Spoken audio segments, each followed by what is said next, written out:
Operation సంభవ్‌కి సంబంధించి ఏదైతే మారేడుమిల్లి అటవీ ప్రాంతంలో రెండో రోజు కూడా ఎన్‌కౌంటర్ జరిగింది. అయితే ఈ రోజు ఎన్‌కౌంటర్‌లో 7గురు మృతి చెందినట్టుగా అయితే పోలీసులు ఇప్పటికే ధృవీకరించారు. దీనికి సంబంధించి మరిన్ని డీటెయిల్స్ మనకు అందించడానికి ఓఎస్‌డీ పంకజ్ అయితే మనతో ఉన్నారు. సార్ చెప్పండి, అసలు ఈ రోజు ఎన్‌కౌంటర్ ఎలా జరిగింది? అంటే కంటిన్యూషన్ ఎన్‌కౌంటర్స్ అనేది అది కూడా మారేడుమిల్లి ప్రాంతంగా కేంద్రంగా చేసుకొని ఉన్నారు. నిన్న ఎవరైతే ప్రధానమైన ఒక నాయకుడు హతమార్చాడు. ఈ రోజు ఎలా జరిగింది ఎన్‌కౌంటర్? ఎవరు చనిపోయారు? ఈరోజు జరిగిన ఎన్కౌంటర్ కూడా నిన్న ఎన్కౌంటర్ కంటిన్యూషన్లో ఉంది. నిన్న ఎన్కౌంటర్ తర్వాత కొంతమంది పరిపోయారు. సో దీనికి సంబంధించి మన పార్టీ ఫీల్డ్లో సెర్చ్ కోసం వెళ్ళింది. సో ఈరోజు ఉదయం అంటే 5 o'clock to 5:45 మధ్యలో ఈరోజు కూడా ఎక్స్చేంజ్ ఆఫ్ ఫైర్ జరిగింది. సో సేమ్ కంటిన్యూస్ ప్రాసెస్లో టోటల్ 7 మావోయిస్ట్ దీంట్లో న్యూట్రలైజ్ అయిపోయారు. అంటే పెద్ద పేరు చెప్తే ట్యాక్ శంకర్ సో టోటల్ నిన్న 6 అండ్ ఈరోజు 7 కలిసి టోటల్ 13 మంది న్యూట్రలైజ్ అయిపోయారు ఇప్పటివరకు. సార్, హిడ్మా ఎన్కౌంటర్ చేసినప్పుడు ఎంతమంది ఆయనతో ఉన్నట్లుగా గుర్తించారు? సో నిన్న ఈ రోజు కలిపితే 13 మంది ఇప్పుడు దాకా హతమార్చిన పరిస్థితి కనిపిస్తుంది. అయితే ఈ 13 మంది కాకుండా ఇంకా ఎంతమంది తప్పించుకొని ఉండొచ్చని అంచనా వేస్తున్నారు? ఎస్, ఉండొచ్చు, ఉండకపోవచ్చు. బికాజ్ ఈరోజు 5 to 5:45 మధ్యలో చాలా చీకటి ఉంది, ఫాగ్ కూడా ఉంది. సో మేబీ ఎస్కేప్ ఉండడానికి ఛాన్సెస్ ఉన్నాయి.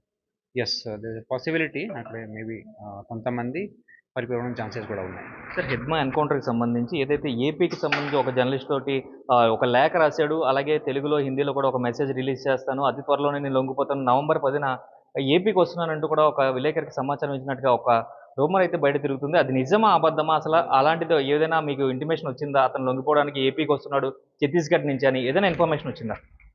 సో ఎలిగేషన్స్ ఎవరైనా పెడితే పెట్టచ్చు. మన దగ్గర అలాగే ఇన్ఫర్మేషన్ ఏం రాలేదు. సరెండర్ కోసం వస్తున్నాం. సరెండర్ కోసం మేము ఎప్పుడు కూడా చెప్తున్నాము, ఎవరైనా రావచ్చు, సరెండర్ కోసం వస్తే మేము మోస్ట్ వెల్కమ్ చేస్తాం. కానీ మన దగ్గర అలాగే ఇన్ఫర్మేషన్ ఏం రాలేదు. సో ఇన్ఫర్మేషన్ మన దగ్గర వచ్చింది, ఒక పెద్ద కేడర్ మన ఏరియాలో తిరుగుతున్నారు, వెపన్తో పాటు పోలీస్ ఫోర్సెస్ మీద దాడి చేయడం, అలాగే ఇన్ఫర్మేషన్ వచ్చింది. అందుకని మేము కూడా ఆపరేషన్ లాంచ్ చేసాం. ఛత్తీస్గఢ్, ఒడిశా నుండి కొంతమంది ఇక్కడే వచ్చారు. సో బేసికలీ ఒరిజిన్ ఈ మావోయిస్ట్ పెద్ద లీడర్ ఇనిషియలీ ఎస్టాబ్లిష్ చేసేవాళ్ళు మన ఆంధ్ర ప్రాంతం నుంచి ఉన్నారు. సో గతంలో కూడా ఈ ఏరియా మీద కాన్ఫిడెన్స్ ఉంది. కాన్ఫిడెన్స్ అందరికీ, మనవాడు అక్కడే ఉన్నాము, మేము అక్కడ నుంచి ఉన్నాము. So based for safe shelter maybe ఇక్కడే రావడానికి ఛాన్సెస్ ఉన్నాయి. సో అక్కడ నుంచి క్యాంప్ ఆపరేషన్స్ సెక్యూరిటీ ఫోర్సెస్ తిరుగుతున్నాయి ఫీల్డ్లో, అందుకని ఇక్కడే రావచ్చు. సో మేబీ సార్, ఏదైతే ఇక్కడ ఆపరేషన్ సంభవ్ అనేది ఎందుకు పెట్టారు? ఆ పేరు పెట్టడానికి కారణం ఏంటి? అసలు ఆపరేషన్ సంభవ్ ఎన్ని రోజులు కొనసాగే అవకాశం కనిపిస్తుంది? ఆపరేషన్ సంభవ్ అంటే ఇంపాసిబుల్ని పాసిబుల్ చేయడానికి అదే పేరు సంభవ్ పెట్టాము. కొంతమంది మాట్లాడారు హెడ్మా ఇంపాసిబుల్ దొరకడం. సో అందుకని మేము కూడా ఈ ఆపరేషన్ సంభవ్ లాంచ్ చేసాము. సో ఇప్పుడు కూడా కంటిన్యూషన్ ఉంది లాస్ట్ 3 days నుండి. And next based on the information ఈ ఆపరేషన్ మేము కంటిన్యూ చేసేస్తాం. మారేడుమిల్లి ప్రాంతం ఇప్పుడు పర్యాటకంగా కూడా చాలా అభివృద్ధి చెందుతుంది. ఈ గిరిజన ప్రాంత వాసులందరూ కూడా ఎప్పుడు ఇలాంటి ఎన్కౌంటర్ కానీ ఇవి కానీ చూడలేదు. అయితే ఇది 3వ ఎన్కౌంటర్, ఇది ఇవాళ కలిపితే 4వ ఎన్కౌంటర్ జరుగుతుంది ఇప్పుడు. సో వీళ్ళందరూ కూడా ప్యానిక్ అవుతున్నారు కదా, ప్రజలకు ఎలాంటి సందేశం ఇస్తుంది? ప్రజలకి అసలు ఎప్పుడే చెప్పాను, ఈ భయం రావడానికి అవసరం లేదు. ఆర్ మారేడుమిల్లిలో జరిగింది బేసికలీ మన దొరికిన సమాచారం ప్రకారం ఇక్కడ సేఫ్ షెల్టర్ జోన్ కోసం ఇక్కడే వచ్చారు. కానీ మీకు కూడా తెలుసా, మన గిరిజన్ జనాలని అస్సలు దీంట్లో ఇంట్రెస్ట్ లేదు.